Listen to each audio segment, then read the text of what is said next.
Radio Royal FM sabu kan mɔgɔw aw ni sɔgɔma.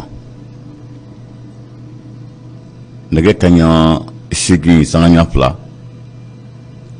o ntana gosira an fɛ yan. Waati kelen kan mɔgɔw o filɛ ni an ka musokɔrɔba Jɛnɛba Kulubali ale ka moto la kali bɛnɛ. Waati kelen o filɛ ni an ka Seko karamɔgɔmuso in ale ka moto pa la ni waati na Katelɛkaw fɛ yen. Waati kelen fana filɛ ni Lukman Sangare ale ka moto ba la kali bɛnɛ. Waati kelen kan mɔgɔw u b'an ka sɔgɔmada in na kunnafoniw lase waati o ko fɔ aw ye. Zegwa a bɛ jɔ la. Zegwa est en chantier. Ka da la munna baladɔnnaya k'a fɔ poste juxtaposé a baaraw daminɛna ni fanga ye siɲɛ in na. A ka ca Ala fɛ waati na nataw la BNDA o min n'o ye Mali yɛrɛ dantɔgɔla banque ye olu kan ka so min sɔrɔ an fɛ yan a baaraw daminɛna a bɛ tile damana bɔ bi an fɛ Zegwa. Ni Ala ma ko wɛrɛ kɛ fɛn min n'o ye an ka premier ministre Dr Sugal Kokala Mayiga a b'a ka lajɛrew la a ye lajɛrɛ caman kɛ kunungo. Lajɛrɛ min ni a bɛ tali kɛ sigida yɛrɛ awa jamana yɛrɛ o yiriwali fɛrɛw kan. A y'o lajɛrɛ caman kɛ kunu an fɛ yan Mali la. Laurent Gbagbo a ka nali a bɛ komi a sɛbɛkɔrɔ sɛgɛnna kosɛbɛ ani fɛn caman yera a kɔnɔ fɛn minnu kun ma boloda kɔnɔna na ko hali n'a sɔrɔ a bɛna taa Mama a ka dugu la ko o y'a bila waati wɛrɛ la. Bakuruba kunnafoniw filɛ min bɛna lase aw ma a balimakɛ Karim Sibe fɛ an bɛ dugawu don kɛ Ala ka tile hɛrɛ di aw ni ne ma. Bugunikatɔ min bɛ Zegwa ko k'a lase Buguni ka fɛn fɛn sigilen bɛ Zegwa commune kɔnɔna n'a lamini ko lajɛrɛba bolodalen bɛ ni Ala ma ko wɛrɛ kɛ karidon n'o ye sini ye k'a bɛ nɛgɛ kaɲa 16 tɛmɛnɛ sanga 30 ko a lajɛrɛba n'an b'a fɔ ko assemblée générale u bolodalen bɛ a kɛyɔrɔ kɔrɔ la n'o ye Musa Mariku ale ka denbaya la. Ɲɔgɔn ye ni nafa ka bon kosɛbɛ ko satigɛla o tɛ diɲɛ ni maa kelen si toli kɔfɛ.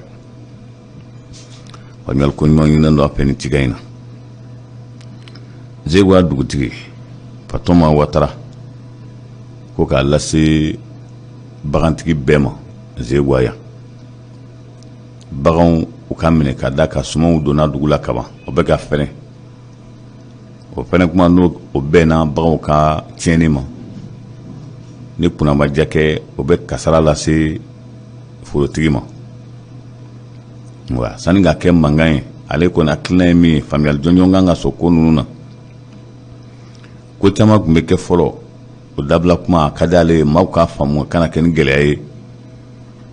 Ka da ka Zegwa ko don kuma caman bɛ fɔ u b'a mɛn u t'u yɛrɛ jate a kɛbaga dɔ ye o b'a sɔrɔ u ka bagan b'u bolo u bɛ dugu kɔnɔ. N'o minɛna sa ka tɔn n'o ye furuya la walima k'o kɛ ko ye a bɛ kɛ i n'a fɔ kunnafoni yɛrɛma segu ma. O y'a sɔrɔ bɛɛ lajɛlen min tulo b'an kan na bagan b'i bolo kana i yɛrɛ bɔ a la i ka bagan o minɛ Fatoma Watara ka kuma la. Haya n'o dun kɛra nin cogo na kunnafoni dira e y'a mɛn kana ban kana o bagan kelenw sɔrɔ maaw ka forow la ka suman dun o ye fɛn ye fɛn min n'o ti bɛn a ko o ti bɛn o dabila kuma sera wa ko kɔsɔn an bɛ ka faamuyali ko ɲuman ɲini bɛɛ lajɛlen fɛ kɛrɛnkɛrɛnnenya la falitigiw ni maa min m'a ka fali minɛ n'i ka fali tununi la n'a taara ye bolola k'a fɔ a ye tiɲɛni k'a minɛlen don ayiwa ko o n'a ɲangin bere don ni tigi duma ye faliw la fali kan ka kɛ kɛcogo min na an fɛ yan Zegwa caman y'a ja k'a fɔ katakatani ko kɛlen bɛ ka fali ko yɛrɛ kɔni olu bolo bɔ baaraw la nka tiɲɛli barika ka bon walasa o kana kɛ ko maaw ka faamuyali jɔnjɔn sɔrɔ a la. Zegwa tɔn min bɛ n'an b'a fɔ ko tɔn sababu olu ye baɲumankɛ jɛkulu sɔrɔ min bɛ ɲɛsin kɛrɛnkɛrɛnnenya la Zegwa yɛrɛ yiriwali ani basigi bɛ se ka na Zegwa cogo jumɛn maaw ka bɛn kelen ma. Siratigɛ la tɔn sababu o projet in o baaraw kolonbo karili bɛ kɛ ni Ala sɔnna ma tɛnɛn don nɛgɛ kaɲa 9 waati a bɛ kɛ muso dantɔgɔla soba in kɔnɔna na ye. O siratigɛ la Nyerepe Watara, Madame Sanogo Amisibi ani Madame Goita Atetu Siribe ka fara tɔn tɔn n'a bɛ Zeguaya a ɲininen d'u fɛ u ka taa ni kɛnɛ kan ka taa o baaraw kolonbo karili o k'u ɲɛna. Denmisɛnnin jɛkulu la jeunesse communale o b'a la, quartier fila o ɲɛmaw olu b'a la ka fara u ka mɔgɔ 50 kan. Wa ko wele bilalen don bɛɛ lajɛlen ma nin y'a siɲɛ fɔlɔ ye Allemagne jamana kan n'a ɲɔgɔnna kan ka sigida kɔnɔna na yan. Wa a ka ɲi bɛɛ lajɛlen ka taa ɲɔgɔn dɛmɛ a la walasa a baara bɛ se ka ɲɛ cogo min na. O bɛ kɛ n'Ala sɔnna ma tɛnɛndon nɛgɛ kaɲa 9 waati musow dantɔgɔla soba o kɔnɔna na. Mali kibaruyaw la parena ye a hakilina di Choguel Kokala Mayiga ka taabolo kan. Parena ko bɛ bolo min kan tan bi olu ɲɛ bɛ taa sira min na Choguel Kokala Mayiga kɔrɔ ko o taa siraw o b'a yira k'a fɔ ko Choguel bɛ ka fɛn labɛn fɛn min ni donna nataw la kalafili bɛ se ka bɔ a dɔgɔ kɔrɔ. Ka d'a kan ko kalafili mana kɛ jamana ɲɛmaa kura kan ka baara minnu kɛ Choguel Kokala Mayiga bɛ fɛ k'o baara olu boloda. O dun ko ye koba ye ko min n'a a ka jan ko min n'a a ka bon kosɛbɛ ko olu sigalen bɛ min na don n'a nataw la ni a nana fɔ ko a dɔ fara furancɛ fanga in kan ko a waati kan ko a ti bali olu kɔni na fiyewu. O y'a sɔrɔ Dr Choguel Kokala Mayiga ale bɛ taama la nin waati in na ka maaw kunnafoni. O dɔ ye chambre consulaire min bɛ Mali la a ɲɛmaaba Isufu Batili a y'o chambre olu kumaɲɔgɔnya kunu. Kumaɲɔgɔnyalen kɔfɛ an b'a ladɔnya k'a fɔ u bɛɛ lajɛlen y'a ja k'a fɔ Mali mako bɛ yɛlɛma la bi. O bɔlen kɔ ye Malien minnu sigilen bɛ jamana kɔ kan la diaspora ka fara société civile u bɛɛ lajɛlen Dr Choguel Kokala Mayiga ye ninnu bɛɛ lajɛlen bisimila. Habib Silasaw, Burema Ale Turew, Maliki Diawo ani ninnu bɛɛ lajɛlen kumana kunu walasa u bɛ se k'u ale faamu cogo min na jamana yɛrɛ taabolo kura min n'o kalifalen bɛ ale la. O siratigɛ la an b'a ladɔnya k'a fɔ o baara min kɛra caman kɔni y'a ja k'a fɔ bɛɛ sigilen bɛ min kan bɛɛ bɛ Mali gɛlɛya dɔn bi. Wa ni Choguel Kokala Mayiga ser'u ma a bɛ wajibiya olu kan ka baara in ta sɛbɛla ka don ba la. O seko n'u damayira ye fɛn min ye ka se k'o bila sen kan Mali la yan. Anazer jɛkulu ka baara ɲɛsinnen bɛ siraba kasara kɛlɛli ma Mali la a ye kunnafoni di kɛ kunu. Jaje Sakɔ ni ale ye Anazer o directrice ye a ye kunnafoni minnu di san 2019 ka na san 2020 na ko n'i ye san 2020 kunnafoni jɔnjɔn di ko o b'a yira k'a fɔ fisayara kosɛbɛ ka tɛmɛ san 2019 kan. Ka d'a kan san 2019 accident min kɛra Mali la bɛɛ lajɛlen accident 9,000 o de kɛra. Maa min ni tora la maa 2,000 ani maa 270 ni dɔ o de tora la. O ye san 2019 ta ye. San 2020 ko accident min kɛra Mali la accident ba 8 bɔɲɔgɔnko ani dɔɔni k'o de kɛra Mali la. Maa min n'o tora o la ka o danna maa 2,000 ma. Ni y'o lajɛ o b'a yira k'a fɔ wulikajɔ min kɛra san dama in kɔnɔna na ko a nɔ yɛrɛ kosɛbɛ. O nɔ yɛrɛ kɛra sababu ye ni o ye danaya yɛrɛ kɔni kalifa maa min na o kɛra lakanabaaw ye. Ka d'a kan an b'a ladɔnya k'a fɔ Mali bɛ bolo min kan tan bɛ accident bɛ ka juguya don o don.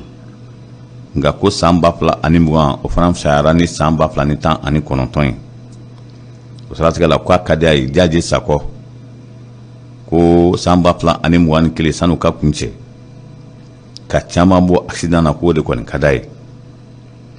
A y'a jira k'a fɔ a ye fɛn camanw boloda. Wulikajɔw bɛna kɛ ale bɛ yala yɔrɔ caman na. O yɔrɔ dɔ la an b'a ladɔnya k'a fɔ a bɛna sisan ka kunnafoniw di walasa a yɛrɛ sen bɛ se ka yen sɔrɔ cogo min na ka t'i ɲɛ da olu kan. Mouluba jɔyɔrɔ ko b'o la, frontière b'o la, misalila Zegwa b'o la, Dibolu b'o la, a n'a a ɲɔgɔnna caman. Jajɛ Sako ka kuma la kunungo. Drag. Sanubɔ mansin min n'a bɛ ma ko dragi.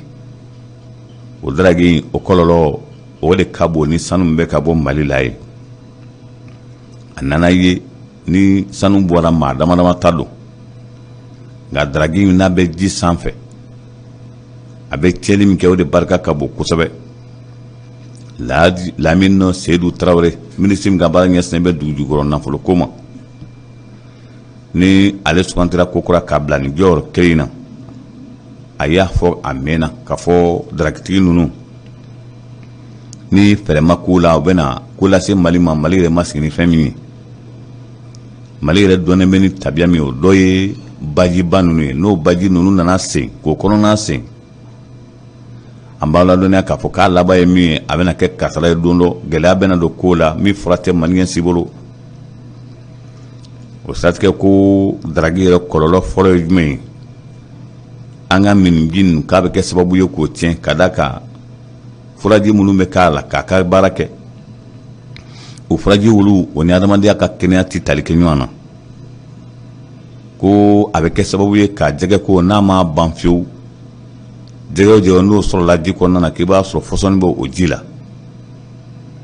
Ko ni kunnamaja kɛ yɔrɔ yɔrɔ dɔnnen don k'a fɔ banbaw b'o la ko ni ma kunnaja dragi bɛ kɛ sababu ye ka Bamako ban. Mali yɛrɛ dɔnnen bɛ ni fɛn ye n'o ye Maliw ye. Ko ni kunnamaja kɛ dragi ko bɛ kɛ sababu ye ka Maliko ban. O siratigɛ la u bɛ ka fɛɛrɛ jumɛn tigɛ? An b'a ladɔnniya k'a fɔ u ye ni kunnafoni di kunun. Wa k'a dragi ko in a sinsin beleba ye jumɛn ye? Kɛrɛnkɛrɛnnenya la dugu minnu sigilen bɛ badaw kɛrɛfɛ ko dugutigiw de bɛ sira di dragitigiw ma ka wari minɛ k'a dun. Ko préfetw b'a la ani sous-préfetw ani maires b'a la ka fara gouverneurs kan ka fara policiers yɛrɛ kan ani gendarmes.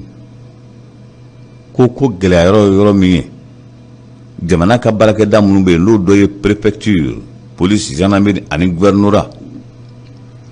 Olu bɛ yamaruya di dragitigiw ma ka d'a kan u ni commune maires bɛ bɛn a la, u ni dugutigilakaw bɛ bɛn a la, dragitigiw bɛ jigin ba kɔnɔ. Ani sɛbɛn t'a la, sɛbɛn min b'a jira k'a fɔ karisa y'a i tɛgɛnɔ bila a la. Yala kɔni k'i tɛna maa si kɔni nɔ minɛ o ko la. An b'a ladɔnniya k'a fɔ ko ni wulikajɔ ma kɛ sisan ka nin kojuguba in kunbɛn a bɛna kɛ kasaraba ye an fɛ yan Mali la. Korobalikaw fɛ yen hali n'a sɔrɔ kunnasini kalayara Côte d'Ivoire kɛrɛnkɛrɛnnenya la Abidjan, kunun kɔni ko basigi nana dɔɔni mankan ma kɛ Abidjan n'o tɛ Laurent Gbagbo ka nali n'a fɔra ko a fasi la a kɛra mankanba yɛrɛ ye. Fɔɲɔgɔnkɔba de kɛra la ka d'a kan ko tun b'a boloda k'a bila sira min kan Laurent Gbagbo ka maaw a kanubagaw u y'a tɛmɛ o siraw kan. N'o de kɛra bɛɛ o de kɛra sababu ye ni fɔɲɔgɔnkɔ nana u ni ɲɔgɔn cɛ, ni gaz lacrymogène nana u ni ɲɔgɔn cɛ, ko o tun bɛ kalayara kunnasini kunun kɔni ko dugu sumana dɔɔni kunun mankan ma kɛ. Ko nka ko n'i y'a jateminɛ Laurent Gbagbo a tun bɛ fɛ ka min boloda joona ka taa Gaɲuwa ka taa Mama ko a y'o bɔ a dɔgɔkɔrɔ k'o bila waati wɛrɛ la. A ka ca Ala fɛ ko tɛnɛndon a n'a bila o la ko nka Laurent Gbagbo yɛrɛ sɛgɛnna nin wayasi la kosɛbɛ. Kɔrɔ de nana sa wa walima farigan wɛrɛ de bɛ yen ko a sɛgɛnna kosɛbɛ. Hali kunun a kanubaga dɔw taara ko ti ɲɛ d'a kan minnu bɛ lakana na siraw la olu ko k'a bɛ sunɔgɔ la ka d'a kan ko wayasi walima ko Laurent Gbagbo sɛbɛkɔrɔ sɛgɛnna kosɛbɛ, ko a bɛna to so kɔnɔ kabiri kunun fo ka taa se tɛnɛndon ma da la. Bisimilaliba tɛ yen ka d'a kan k'a bɛ k'a yɛrɛ lafiya walasa sɛgɛn min b'a kan nin wayasi in na a bɛ se ka ban cogo min. O bɛ ka ɲɔgɔn jalaki. A kɛra Laurent Gbagbo ka kanubagaw ye saw, a kɛra RHDP maaw ye. Nin mankan min kɛra ko mun de nana n'a ye. A bɛ i n'a fɔ Alassane Dramane Ouattara ka maaw jo b'a la ka d'a kan a fɔra ko Laurent Gbagbo bɛ na nka ko a ma fɔ k'a bɛ kɛ jamako ye. N'a kɛra jamako ye ko nin ye Laurent Gbagbo ka maaw bɔlen ye, ni Alassane Dramane Ouattara ka maaw tun bɔra walima RHDP walima minnu soman tanyana Kɔrɔwari mankan fɛ yali bɛɛ lajɛlen ŋaniya ye kelen ye wa dɔ tun kana t'o la ni ka kojugu kɛ lurangbabo la o de kosɔn fɛn min n'o ye gouvernement ma sɔn ka a kɛ lajɛrɛba ye gouvernement kɔni tun y'a jateminɛ ko a ka na nɛmɛnɛmɛ ka taa so nɛmɛnɛmɛ nka o mana y'a la min kɛ a kɛra fɔɲɔgɔnkɔba ye lurangbabo kɛrɛfɛmɔgɔw m'a faamu fiyewu o hakili la de k'a fɔ a bɛ wajibiya kɔrɔ gouvernement kan k'a kɛ mankan ye fo bɛɛ lajɛlen bɛ se ka wasa sɔrɔ a la Alassane Dramane Ouattara a ye laseli dɔ kɛ waati tɛmɛnenw la a y'a jira k'a fɔ k'a bɛna gouverneur 12 wɛrɛ sigi o gouverneur 12 min n'a y'o kuma fɔ o don ko conseil des ministres la a y'a waleya kunu a kɛrɛfɛmaa caman minnu n'u ye baara daminɛ kabila daminɛ la misali la Raymond Koudou minnu kɛra ka minisiri fɔlɔ min ka baara ɲɛsinnen bɛ kɛnɛyako ma a bɛ aw ladɔnniya k'a fɔ a y'olu bila gouverneuriyaw la maa 12 Musa Dosso b'a la Raymond Koudou ale b'a la ka fara maa caman wɛrɛw kan ko bɛɛ lajɛlen olu kɛra gouverneur ye Alassane ka kuma la a kun tɛ dɔwɛrɛ ye baara min bɛna kɛ o jamana kofɔlɔ région kofɔlen ninnu na o baara bɛ se ka kɛ ka ɲɛ cogo min na nafolo min bɛ di ka nafolo don a don cogo la ko o de kɛra sababu ye n'a ye nin gouverneur kofɔlen ninnu a y'u suganti Burkina Faso an b'a ladɔnniya k'a fɔ SOPAM SA n'ale ye baarakɛdaba ye Burkina ale ye jalakili ta ka ɲɛsin Boloré ma Boloré min ni olu ye Faransi bolofara ye min ka baara ɲɛsinnen bɛ baaradaw ma olu de nana ni mansin dɔ ye ka bɔ Faransi ko kana di Burkina Faso o mansin ye san 2 ɲɔgɔn kɛ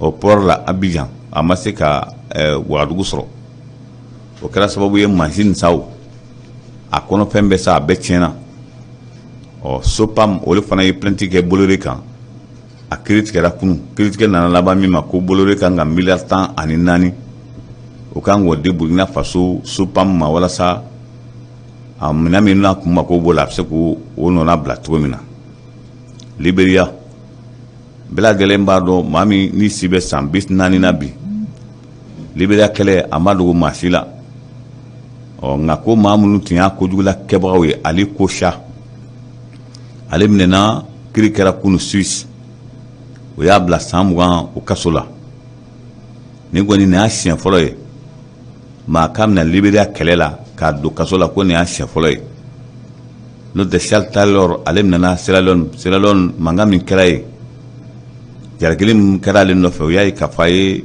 kɛlɛ labɛn Sierra Leone ka marifa san ka taa Sierra Leone ka tila ka kɛlɛcɛw ta ka taa Sierra Leone minnu ye tiɲɛliba kɛ Sierra Leone nka Libéria ta sa nin y'a siɲɛ fɔlɔ ye maa ka jalaki k'a bila kaso la o kɛra Ali Kocha ye Mauritaniikaw fɛ yen an b'a ladɔnniya k'a fɔ fɛn min ni o ye population kunu olu wulila k'u ka laseli kɛ ka ɲɛsin Mauritanie jamana ɲɛmaaw ma ko an bɛ waati min na comme sisan jamana bɛ bolo min kan olu tɛ ka faamuyali jɔnjɔn sɔrɔ a la ka d'a kan ko adamadenya hakɛ bɛɛ lajɛlen gɛlɛyara nin waati in na ko maa caman bɛ kaso la minnu man ka to kaso la o taama kɛra sababu ye an bɛ aw ladɔnniya k'a fɔ ni polisiw wulila kunungo ka dankari kɛ o ma kofɔlenw la o kɛra Burkina Faso kunu o kɛra Mauritanie kunungo Banisiralakaw fɛ yen Benjamin Netanyahu